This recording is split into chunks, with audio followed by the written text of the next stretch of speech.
আসসালামু আলাইকুম ওয়া রাহমাতুল্লাহ। গণভোটের রায় বাস্তবায়নের দাবিতে জুলাই শহীদ পরিবারের গর্বিত সদস্যবৃন্দ, ঢাকায় অবস্থানরত জুলাই যোদ্ধাদের সাথে আজকের এই জাতীয় সমাবেশে উপস্থিত 11 দলের সম্মানিত শীর্ষ নেতৃবৃন্দ,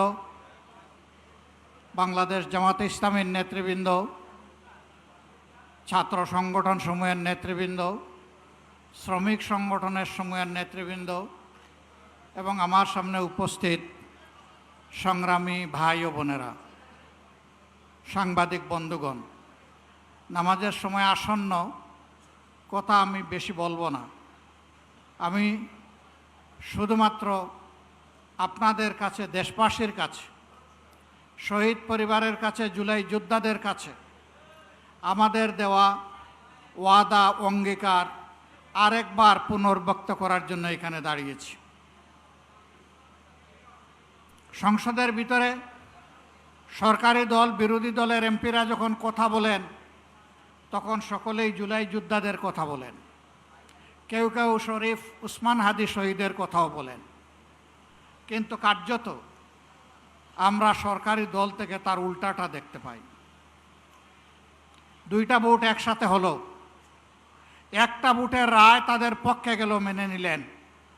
তারা দাবি করেন 51% মানুষ তাদেরকে ভোট দিয়েছে। আরেকটা ভোটে জনগণ 70% গণভোটে হা বলেছে। তারা 51% মানেন, কিন্তু 70% মানেন না। এটা লজ্জার, এটা দুঃখের। ওই 70%-এর রায় যেদিন বাস্তবায়ন হবে, বাংলাদেশ থেকে সত্যিকার অর্থে সেদিনই স্বৈরতন্ত্র বা ফ্যাসিবাদ বিদায় নেবে। বিএনপি প্রত্যেকটি বিষয়ে পতিত, পালিয়ে যাওয়া ফ্যাসিবাদের রাস্তা ধরে হাঁটা শুরু করেছে। আমরা একসাথে মজলুম ছিলাম। বিনয়ের সাথে বলতে চাই, হাজার চেষ্টা করেন ওই আওয়ামী লীগ হতে পারবেন না, দুর্বল আওয়ামী লীগ হতে পারবেন। সেই আওয়ামী লীগ যারা জাতিকে নিয়ে, বিরোধী দলকে নিয়ে ব্যঙ্গ বিদ্রুপ করত, আজকে তারা কোথায়? আপনারা একই কাজ শুরু করেছেন। যে আওয়ামী লীগ তাদের পুষ্য লাঠিয়ালদেরকে দিয়ে সমাজের বিভিন্ন জায়গায় কর্তৃত্ব কায়েম করেছিল, সেই আওয়ামী লীগের পাশে তাদের দুঃখের দিনে কোনো লাঠিয়াল এসে দাঁড়াতে পারেনি। আফসোসের বিষয়, রাষ্ট্রের মৌলিক যে সমস্ত জায়গায় পরিবর্তন দরকার, সুশাসন কায়েমের জন্য, সত্যিকারের স্বাধীনতার স্বাদ জনগণকে দেওয়ার জন্য, প্রত্যেকটি বিষয়ে বিএনপি বিরোধিতা করে চলছে। এটি জাতির সাথে সুস্পষ্ট প্রতারণা। তারা তাদের দেওয়া 31 দফা কর্মসূচি সংস্কারের, তাদের ইশতেহার, এটারও তারা বিরোধিতা করছে। আমার মনে হয় তারা যে বিরোধিতা করছে, এই জ্ঞানটাও বোধহয় তারা হারিয়ে ফেলেছে। প্রিয় বিএনপি, ভুলে যাবেন না, এই জুলাই না হলে এই মায়েদের, এই বাবাদের, এই ভাইদের, এই বোনদের সন্তান, স্বামী, ভাই, বোন জীবন না দিলে আজকে ক্ষমতার তক আপনারা এনজয় করতে পারতেন না। তখতে বসে ভুলে গেছেন? হ্যাঁ, আপনারা আগেই ভুলেছিলেন। শহীদ পরিবার যখন বুকে কষ্ট নিয়ে কান্নাকাটি করছিল, শহীদ পরিবারের কাছে তখন আপনাদের ছুটে যাওয়ার সময় ছিল না।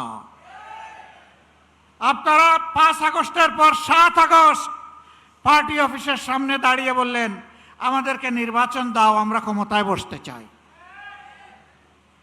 শহীদ পরিবারের দুঃখ আপনাদের অন্তরকে স্পর্শ করে নাই। আহত পঙ্গুদের নিয়ে আপনাদের কোনো কর্মসূচি ভাবনা জাতি দেখে নাই। আপনারা এই বিপ্লবের বেনিফিশিয়ারি, যারা বিদেশে ছিলেন স্বদেশে আসার সুযোগ পেয়েছেন। এই বিপ্লব না হলে আপনারা বোধহয় কল্পনাও করতেন না দেশে ফিরে আসার। আমার সম্মানিত জেলের সহকর্মী পার্টনার আল্লামা মামুনুল হক বলেছেন, বিএনপির শীর্ষ নেতারা জেলে ছিলেন, একসাথেই ছিলাম। তারা হতাশা ব্যক্ত করে বলতেন 41-এর আগে হাসিনা এবং আওয়ামী লীগকে ক্ষমতা থেকে সরানো সম্ভব নয়। 24-এর অভ্যুত্থানের পরে 8 তারিখ যখন বঙ্গভবনে শপথ নিলেন উপদেষ্টারা, বিএনপির বাংলাদেশে উপস্থিত সর্বোচ্চ পর্যায়ের একজন নেতার আমি পাশাপাশি ছিলাম। উনি আমার জিজ্ঞেস করলেন, এটা কি হলো? আমি কিছু না বলে আসমানের দিকে আমার এই আঙ্গুলটা উঠালাম। তিনি বললেন, আসলেই এটা খোদাই দান, এটাই মিরাকল। সেই খোদাই দান ভুলে গেলেন। এখন কেউ কেউ দাবি করে অমুক আন্দোলনের মাস্টার মাইন্ড, অমুকের নেতৃত্বে এই আন্দোলন সফল হয়েছে। এগুলা সব ভুয়া। আমরা কারণ ন্যায্য অবদানকে কখনো আমরা অস্বীকার করি না। আন্দোলন আমরা সবাই করেছি, কিন্তু আমরা তীরে ভিড়তে পারি নাই। আমাদের তরি সমুদ্রে ভাসমান ছিল। জুলাই আন্দোলনের নায়করা এই তরি নিয়ে ঘাটে ভিড়েছে, জাতিকে মুক্তির পথ দেখিয়েছে। তাদেরকে সম্মান করতে, ভালোবাসতে শিখুন। তাদের নিয়ে তুচ্ছ তাচ্ছিল্য করবেন না। আপামর ছাত্র সমাজ জীবন বাজি রেখে তখন ঝাঁপিয়ে পড়েছিল।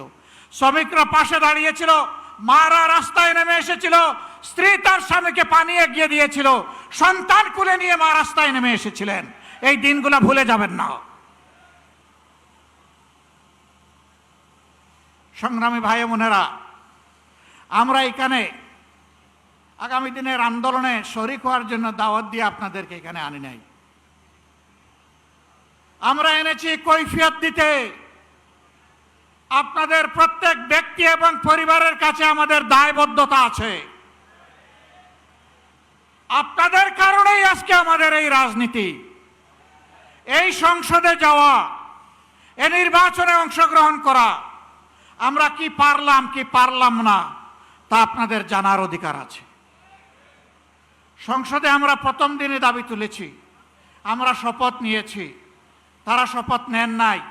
জাতির সাথে দেওয়া ওয়াদা ভঙ্গ করে জাতির সাথে তারা প্রতারণা করেছে। এরপরে যখন জাতিকে প্রতারিত করা হয়েছে, আমরা নোটিশ দিয়ে আলোচনার ব্যবস্থা করেছি, তারা তার বিরোধিতা করেছেন। যে আইনগুলো সংশোধন না হলে, যে অধ্যাদেশ বাস্তবায়ন না হলে ফ্যাসিবাদী শাসনের পরিবর্তন হবে না, সেই সবগুলা আগের মতো, আগে স্বৈরাচারী সরকারের মতো রাখার পক্ষে তারা অবস্থান নিয়েছে। আমরা বিএনপিকে পরিষ্কার বলে দিচ্ছি, আমরা দেখতে পাচ্ছি সম্প্রতি কয়েকদিন ধরে বিভিন্ন জায়গায় জায়গায় শিক্ষা প্রতিষ্ঠানে, ঢাকা বিশ্ববিদ্যালয়ে, এমনকি এখান থেকে মাত্র কয়েক গজ দূরে মানুষের আশ্রয়ের জায়গা, আইনের আশ্রয়ের জায়গা থানা, সেই থানার ভিতরে ঢুকে দুঃখজনকভাবে ডাকসুর নির্বাচিত প্রতিনিধিদের উপরে হামলা করা হয়েছে। বার্তা পরিষ্কার। যেদিন তারা গণভোটের রায় অস্বীকার করেছেন, আমি বলেছিলাম বিএনপি আজকে থেকে ফ্যাসিবাদের পথে যাত্রা শুরু করলো। এইটা ফ্যাসিবাদ।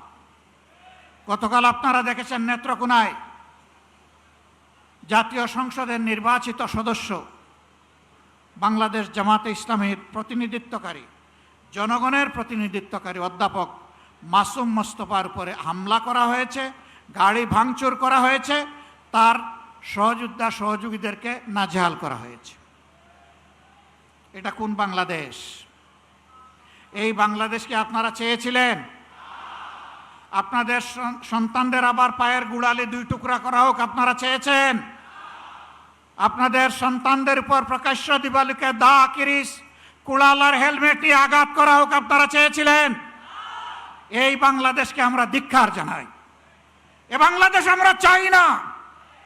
আমরা পরিবর্তনের বাংলাদেশ চাই, যেই বাংলাদেশে শিশু যখন ঘর থেকে বের হবে, কিশোর যখন বের হবে, যুবক যুবতীরা বের হবে, আমার মা বোনেরা বের হবে, তখন কারো বুক দরু দরু করে কাঁপবে না। তারা নিরাপত্তার সাথে বের হবে, কাজ শেষ করে আবার নিরাপত্তার সাথে করে ফিরবে। আমরা ওই বাংলাদেশ চাই। আমরা শিক্ষা প্রতিষ্ঠানে আমাদের সন্তানদের হাতে দা কিরিস কুড়াল দেখতে চাই না। আমরা খাতা এবং কলম দেখতে চাই। আমরা কোনো আদুবাই দাদুবাই শিক্ষা প্রতিষ্ঠানে গিয়ে আমাদের সন্তানদের উপর সড়িগুড়াক আমরা এটা দেখতে চাই না। এই সংস্কৃতি বন্ধ করতে হবে। যদি বন্ধ না করেন, মনে রাখবেন জুলাই শুধু 24 সালে ছিল না, জুলাই প্রত্যেক বৎসরে আছে। সে জুলাই আবার ফিরে আসবে ইনশাআল্লাহ, এবং তখন ফাইনালি ফেসিবাদের কবর রচনা হবে। শুভ বুদ্ধির উদয় হোক, জনগণের রায়ের প্রতি সম্মান দেখান, 70% মানুষের রায় মেনে নিন, গণভোটের রায় বাস্তবায়ন করুন। যদি না করেন, আমাদের লড়াই সংসদের ভিতরেও চলবে, খোলা ময়দানেও চলবে ইনশাআল্লাহ। এবং আল্লাহর পর ভরসা করে বলতে পারি, এই লড়াইয়ে জনগণের বিজয় হবে ইনশাআল্লাহ।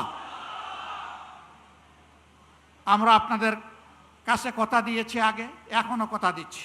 আমার সহযোদ্ধারা যেমন বলেছেন, ইনশাআল্লাহ আগামীর লড়াইয়ে জাতির প্রয়োজনে সামনের সারিতে থেকে আমরা যুদ্ধ চালিয়ে যাব।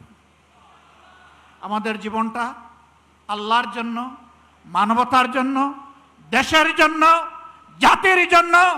আল্লাহ যদি কবুল করেন, গর্বিত শহীদ হয়ে দুনিয়া থেকে বিদায় নিব ইনশাআল্লাহ। গতকালকেও এই জায়গায় আরেকটা সমাবেশ ছিল, পরিষ্কার বলেছি, সিগালের মতো 100-1000 বছর বাঁচতে চাই না, বিড়ালের মতো বাঁচতে চাই না, সিংহের মতো প্রয়োজনে 1 সেকেন্ড আয়ু চাই আল্লাহ তাআলার কাছে। ওইটাই গর্বের। ইনশাআল্লাহ জনতার বিজয় হবে।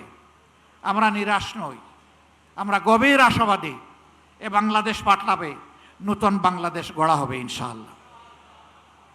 সেই বাংলাদেশ গড়ার প্রত্যাশায় সারা দেশবাসীকে আমরা পাশে চাই, এবং আমরাও দেশবাসীর সাথে থাকতে চাই। আমাদের কোনো নিজস্ব দলীয় ব্যক্তিগত কোনো দাবি দেওয়া নাই। আমাদের সমস্ত দাবি দেওয়া দেশবাসীর অধিকার আদায়ের জন্য। এ লড়াই চলবে ইনশাআল্লাহ। লড়ে যাব ইনশাআল্লাহ, আল্লাহ সাহায্য পাবো ইনশাআল্লাহ, আমাদের বিজয় হবে। আল্লাহ হাফিজ। বাংলাদেশ জিন্দাবাদ।